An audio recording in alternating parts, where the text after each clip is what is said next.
Hello students, welcome to English class. This is your revision class. As you all know that Saturdays will be your revision classes, and this video is a revision video of what all we have read or what all we have studied in the entire week. Okay, so basically here I'll be taking revision of last week and this week as well. So this week we have basically done the written work of the chapter, the letter A. Okay, we have done section A, B, C, everything. Answer the following questions orally. Hope you all have done your work, written work. You all have written the question and answers, followed by the MCQs, and all. I have dictated answers of section C. Okay, I hope you all have done your work. You all have completed your work till the date.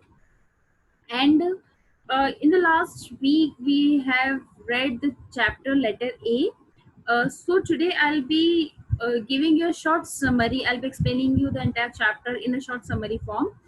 Letter A was written by Christy Brown. It is a part of his autobiography, uh, and a small part of his autobiography is the letter A given to you in a text form. Okay, so this chapter basically shows about how exceptional qualities one can get. A person who is specially abled, with God grace, he gets some special qualities. Okay, like we have seen example of Sudha Chandran and Helen Keller.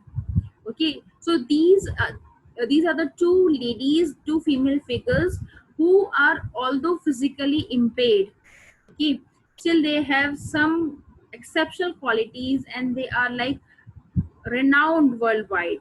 Okay, likewise Christy Brown here is has given his life story about, okay, so how he overcame his physical disabilities. He was suffering from cerebral palsy by birth, and how did he overcome? He wrote his autobiography entitled My Left Foot, and this chapter is a part of the novel. Okay, so what was his life story about? I'll be explaining you in a short summary now. So in his novel My Left Foot, Christy Brown explained everything from his birth. Okay, so initially he told about his birthplace.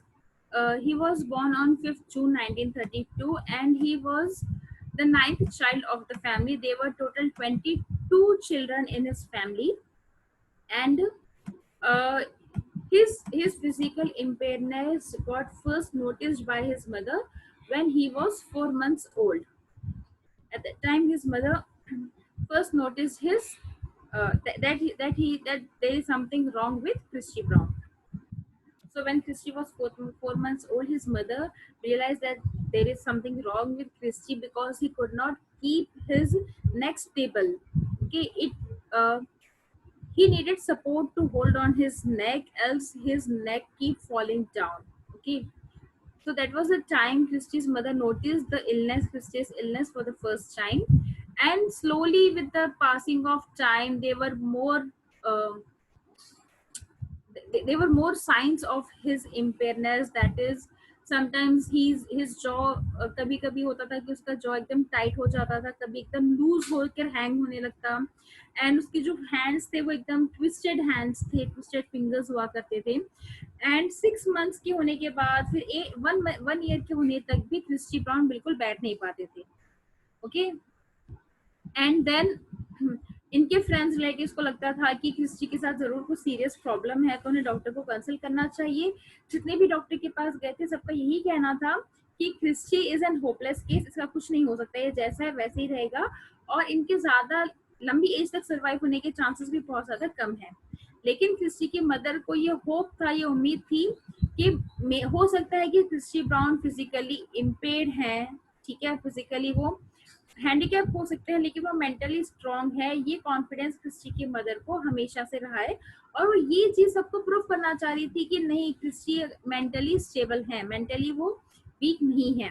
Okay, so this was the moments decision जो Christie की mother ने लिया था, जब उन्होंने सोचा था कि वो किसी की बात नहीं मानेगी, किसी का नहीं सुनेगी, बल्कि क्रिस्टी को वो अपने अकॉर्डिंग, अपने हिसाब से वो टैकल करेगी, अपने हिसाब से डील करेगी, क्रिस्टी को कब किस तरीके से मोटिवेट करना है. ठीक है। एंड देन जो क्रिस्टी के फैमिली वाले फ्रेंड्स थे वो सब लोग क्रिस्टी की मदर को ये समझाते थे कि क्रिस्टी के साथ ज्यादा अटैच होकर मत रहिए, बिकॉज जितना ज्यादा आप अटैचमेंट अब होंगे क्रिस्टी के जाने के बाद उतनी ज्यादा प्रॉब्लम होगी। लेकिन क्रिस्टी की मदर इस चीज को बिल्कुल भी एक्सेप्ट नहीं करना चाह रही थी।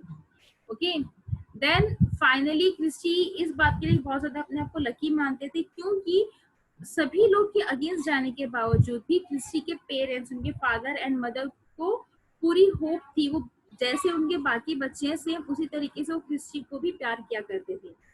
ठीक है, एंड शायद यही एक सपोर्ट जो उनके पेरेंट्स का रहा है, यही एक सपोर्ट, मॉरल सपोर्ट रहा है क्रिस्टी के लिए, जो कि वो इतने सक्सेसफुल रहे हैं।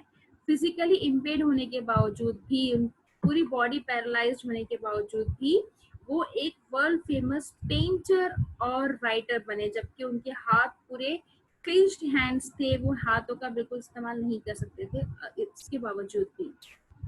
तो ना अब ऐसे ही करते करते क्रिस्टी की एज 5 इयर्स की हो गई, लेकिन अब तक भी क्रिस्टी अपने आप से नहीं बैठ सकते थे, उन्हें पिलो के सहारे ही बिठाया जाता था। और ये देख करके उनकी मदर बहुत ज्यादा अपसेट हो जाती। देन उनकी मदर क्रिस्टी को मोटिवेट करने के लिए उसके साथ ज्यादा से ज्यादा टाइम स्पेंड क्या करती, क्रिस्टी को स्टोरीज बुक दिखाया करती, जिसमें कि बहुत सारे कलरफुल पिक्चर्स होते, एनिमल्स के, फ्लावर्स के, अलग अलग पिक्चर्स होते, उन्हें नाम बताती और उनके साथ बातें करती, हंसती। और फिर एट द एंड वो कोशिश करती, क्रिस्टी को मोटिवेट करती कि वो उनके साथ सारे नेम्स रिपीट करें या कोई ऐसा साइन दे दे जिससे कि क्रिस्टी की मदर को लग जाए कि क्रिस्टी को सारी चीजें समझ में आ रही है। लेकिन क्रिस्टी का कोई रिस्पॉन्स नहीं होता, इससे उनकी मदर जो है अपसेट हो जाती, लेकिन तब भी उनकी उम्मीदें अभी भी खत्म नहीं हुई थी। And then just a second,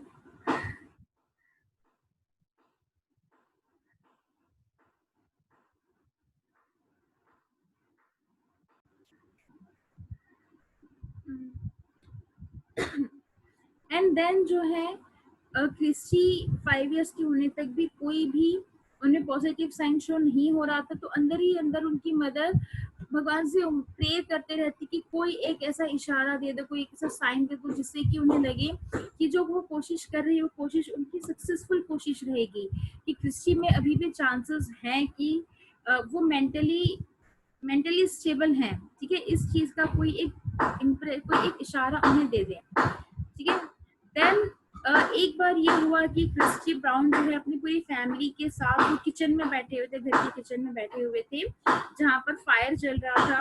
ठीक है, और उस फायर प्लेस के पास क्रिस्टी को एज यूजुअल बेड पिलोज के सहारे बिठा दिया गया था। वहीं पर उनका जो भाई और बहन है वो भी बैठे थे, that is Mona and paddy. वो दोनों क्रिस्टी के पास ही बैठकर अपना स्कूल वर्क कर रहे थे। स्कूल का सारा स्टेशनरी सामान, स्लेट, चौक पीस और सब कुछ वहां पर रखा हुआ था। ठीक है, वो अपना काम कर रहे थे, तो अचानक से एक कहते ना कि चमत्कार हो जाना, अचानक से ऐसे ही कुछ हुआ था कि क्रिस्टी देखता है कि उनकी जो सिस्टर है मोना, उसके हाथ में एक येलो कलर का चौक पीस है। वो येलो कलर की चौक पीस क्रिस्टी को अट्रैक्ट कर जाती है इतना ज्यादा कि क्रिस्टी अपने आप को रोक नहीं पाते हैं उसे पकड़ने से। ठीक है, उन्हें नहीं पता था कि वो क्या कर रहे हैं, बस उन्हें लग रहा था कि ब्लैक कलर की स्लेट पे येलो कलर का गोल्ड इतना ब्राइटली चमक रहा था, जैसे कि मानो कोई गोल्ड का पीस रखा हो जैसे शाइन करता है, उस तरीके से क्रिस्टी को वो yellow piece of chalk shining लग रही थी। ठीक है, अब वो क्रिस्टी इतना ज्यादा अट्रैक्टेड हो जाता है कि इमीडिएटली वो अपना लेफ्ट फुट, अपने लेफ्ट पैर की जो फिंगर होती है वो आगे बढ़ाकर चॉक पीस होल्ड कर लेता है। जैसे ही वो होल्ड करता है कि सब लोग एकदम शॉक्ड हो जाते हैं, क्योंकि फर्स्ट साइन था, फर्स्ट टाइम क्रिस्टी ने अपने आप से अपनी बॉडी का कोई पार्ट को मूव किया था। ठीक है, इसके बाद सब लोग शॉक्ड हो जाते हैं और उसी मोमेंट पे क्रिस्टी की मदर पैंट्री से आती है क्रिस्टी के पास, और वो देखते हैं कि घर के सारे लोग जो कि किचन में इकट्ठा थे, सब लोग स्टिल हो गए हैं, एकदम शॉक होकर क्रिस्टी को देख रहे हैं। ये देखकर पहले तो क्रिस्टी की मदर डर जाती है कि क्रिस्टी को क्या हो गया है, क्योंकि एक माइंड में ये चीज थी कि क्रिस्टी की एज ज्यादा नहीं रहेगी, वो कभी भी मर सकता था, तो उनकी मदर शॉक थी बहुत ज्यादा। लेकिन जब वो क्रिस्टी के पास धीरे धीरे जाके देखती है तो देखती है कि क्रिस्टी अपने पैर में चॉक पीस पकड़ा हुआ है, दैट इज उसके जो सेंस ऑर्गन है पैर के वो प्रॉपरली काम कर रहे हैं। ठीक है। उसके बाद ये देखकर क्रिस्टी की मदर बहुत ज्यादा खुश हो जाती है, खुशी के मारे एक बार तो रो देती है कि एक पॉजिटिव साइन क्रिस्टी ने दिया है। उसके बाद क्रिस्टी की मदर उन्हें मोटिवेट करती है कि वो लिखें, जब वो चॉक पीस पकड़ सकता है तो वो लिख भी सकता है।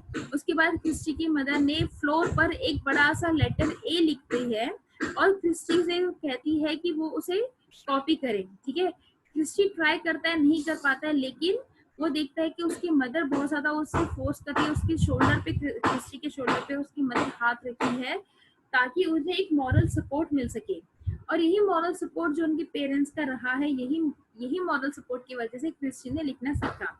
बहुत कोशिश करने के बाद, भले वो शेकी लाइंस थी, आड़ी टेढ़ी लाइन थी, परफेक्ट स्ट्रेट लाइन नहीं थी, लेकिन एट द एंड जो क्रिस्टी ने लिखा वो एक लेटर ए था। ठीक है, so that this was the beginning of his journey towards expressing himself. क्योंकि क्रिस्टी वो बात नहीं कर पाते थे, तो उन्हें लगता था कि शायद वो कभी अपने आप को एक्सप्रेस ही नहीं कर पाएंगे, वो क्या बोलना चाहते हैं, क्या फील करना करते हैं, वो कभी एक्सप्रेस ही नहीं कर पाएंगे।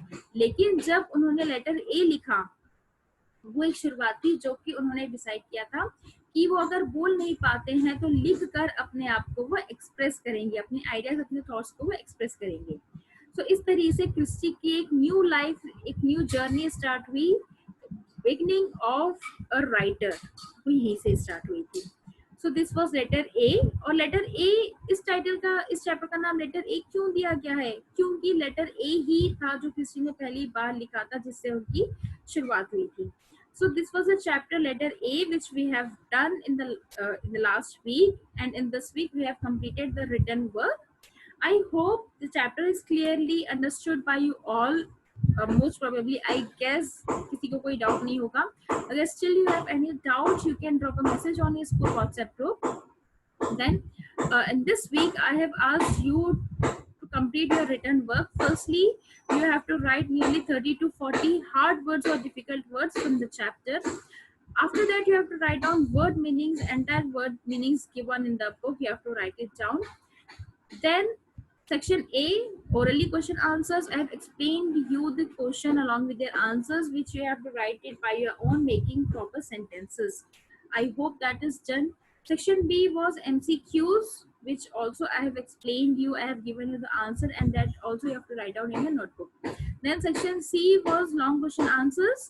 I have dictated you, they were nearly 5 question and answers, and I have dictated you all the answers of the questions. And I want the entire work to get completed in each and everyone's notebook. After that, there was one hot question answer, which you have to write it by your own. I have explained you the question along with the answers. I have given you some hints with the help of which you can write the answer. So I hope the work is complete. Everyone's work is complete, and there should not be any loophole in anyone's work. So this was it. This was the revision class. I hope everything is clear to you all. Thank you, everyone.